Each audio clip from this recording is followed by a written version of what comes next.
Mesdames, Messieurs, bienvenue à une nouvelle édition de notre programme Midi au Caire. Commençons notre tournée tout de suite.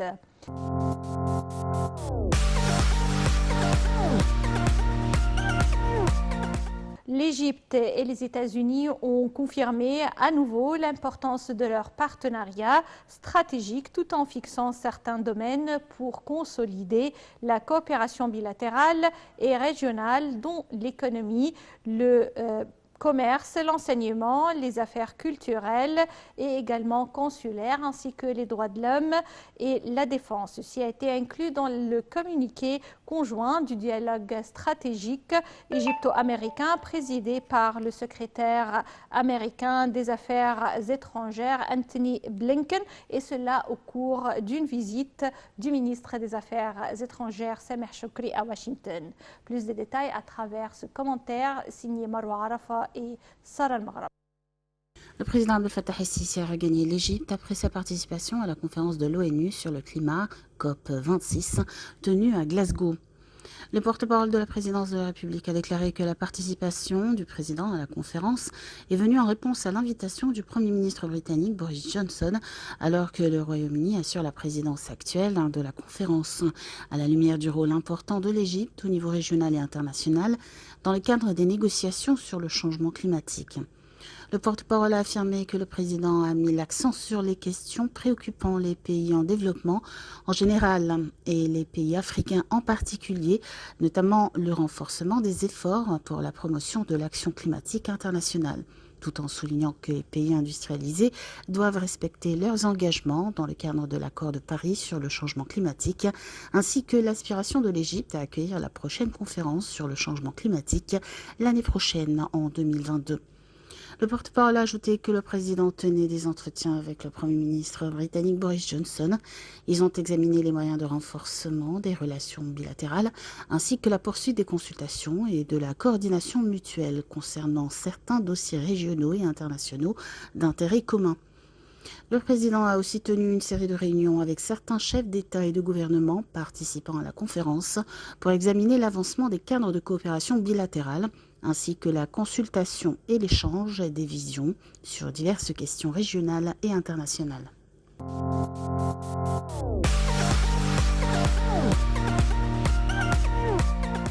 Le Premier ministre, Dr Mostafa Madbouli, a souligné l'intérêt que le président Abdel Fattah el-Sisi accorde actuellement au secteur de moyennes et petites entreprises.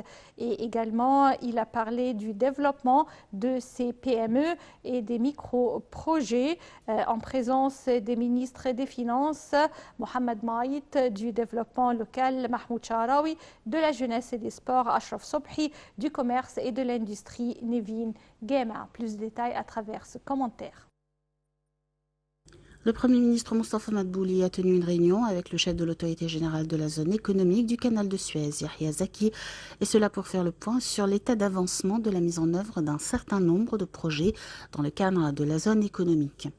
Le chef du gouvernement a souligné l'importance de la zone économique du canal de Suez en tant qu'attraction majeure pour les investissements du monde entier, compte tenu de sa situation unique et distinguée et des multiples avantages qui la rendent capable d'attirer diverses industries dans l'intérêt de l'économie nationale. La zone économique a pris des mesures exécutives pour établir des complexes industriels dans la région de l'Est de Port Saïd, a confirmé M. Zaki, soulignant qu'il est proposé d'établir un complexe de fabrication automobile, notant que 2 sociétés internationales dans ce domaine ont exprimé leur désir de rejoindre le complexe. La zone économique adopte un plan d'investissement ambitieux en un temps record pour attirer davantage d'investissements locaux et étrangers sous forme d'investissements directs dans le cadre du plan de l'État pour développer l'efficacité du réseau de projets d'infrastructure, a expliqué le chef de l'autorité générale de la zone économique du canal de Suez.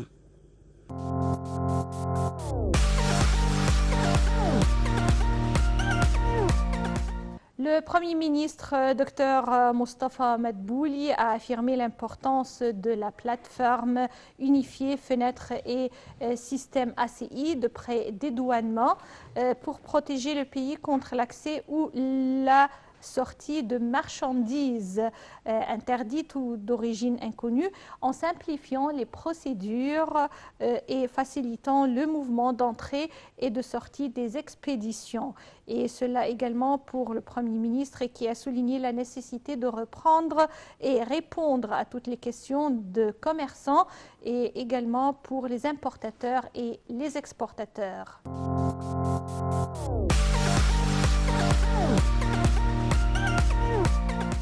Restons toujours avec les nouvelles du Premier ministre Dr Mostafa Madbouli qui a présidé une réunion pour suivre l'état d'avancement d'un certain nombre de projets en cours d'exécution au niveau de la République en présence du président de l'autorité d'ingénierie des forces armées, le général Ihab El-Faur, et d'un certain nombre de fonctionnaires de l'autorité. La réunion a également traité de l'état d'avancement d'un certain nombre de projets en cours d'exécution par le génie militaire.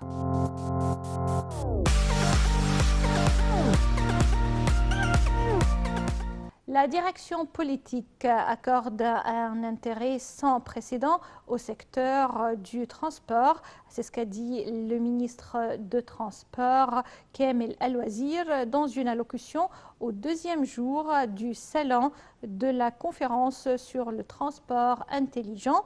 La direction politique et le gouvernement égyptien accordent une attention sans précédent au secteur du transport considéré comme de la principale ou comme une principale artère de l'Égypte sur laquelle reposent les programmes de développement, et également le ministère du Transport met en œuvre actuellement un plan global de 1,7 trillion de livres pour développer et moderniser le système de transport en Égypte.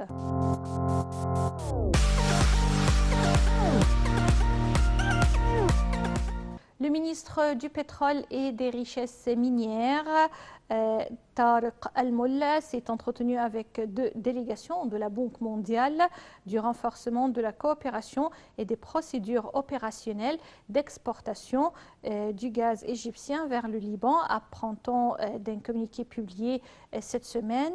L'Égypte respecte tous les accords internationaux sur la protection de l'environnement, c'est ce qu'a noté M. Al-Molla, en soulignant que les rencontres qu'il a tenues en marge de sa participation à la conférence de la COP26 à Glasgow étaient axées sur la participation de l'État égyptien à l'initiative américaine pour atteindre zéro émission nette, ainsi que son rôle pionnier dans la région de la Méditerranée orientale.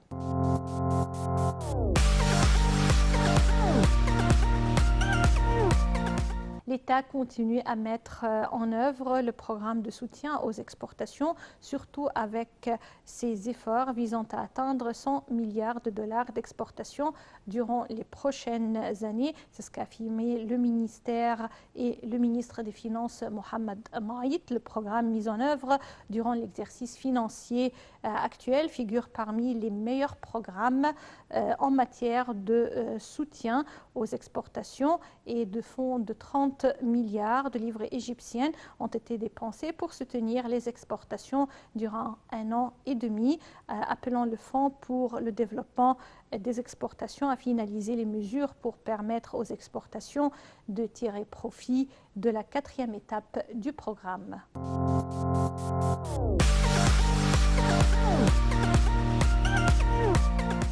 La ministre de Coopération internationale, Madame Rania Al-Mashat, a signé avec l'ambassadeur de Chine au Caire, Liao Liqigang, un nouvel accord de coopération économique et technique, et c'est dans le cadre des efforts de développement commun et des relations stratégiques entre les deux pays. En vertu du nouvel accord, un nombre de dons de développement seront accordés au secteur prioritaire en Égypte pour renforcer la vision de l'État 2030. Madame El-Mashat a fait état des efforts de l'Égypte pour tirer profit de l'expérience de développement en Chine et l'attraction davantage d'investissements chinois.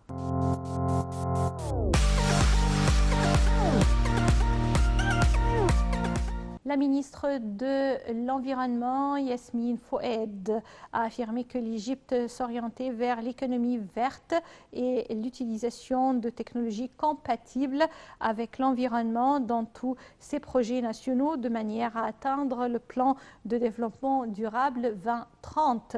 Lors des séminaires organisés par le pavillon égyptien en marge de la conférence COP26, tenue à Glasgow, sous le titre Examen de l'économie circulaire du secteur industriel égyptien, la route vers le développement industriel vert, la ministre a souligné l'importance des économies vertes pour subvenir aux besoins humains, en plus du développement social et économique en investissant les ressources renouvelables pour préserver celles naturelles et réduire les émissions de gaz à effet de serre.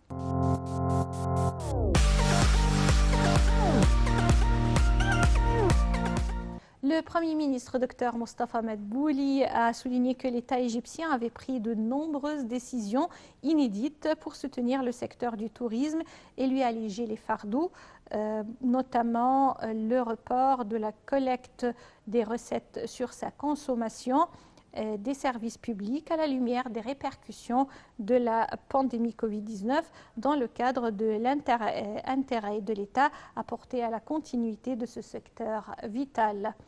Ont assisté également à cette réunion le PDG du conseil d'administration de l'Autorité nationale de la sécurité alimentaire, le président de la Fédération égyptienne des chambres du tourisme, les chefs de chambres touristiques et également des propriétaires et directeurs d'hôtels.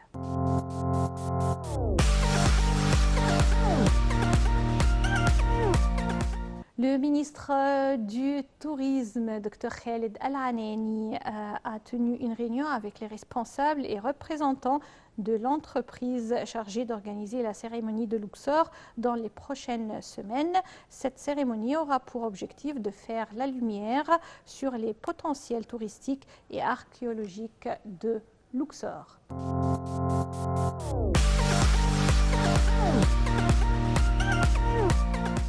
Mesdames, Messieurs, avec cette nouvelle, nous parvenons au terme de notre tournée avec Midi au Caire pour aujourd'hui. Rendez-vous demain. Une nouvelle équipe. Passez d'excellents moments avec la suite de nos programmes sur NLTV International.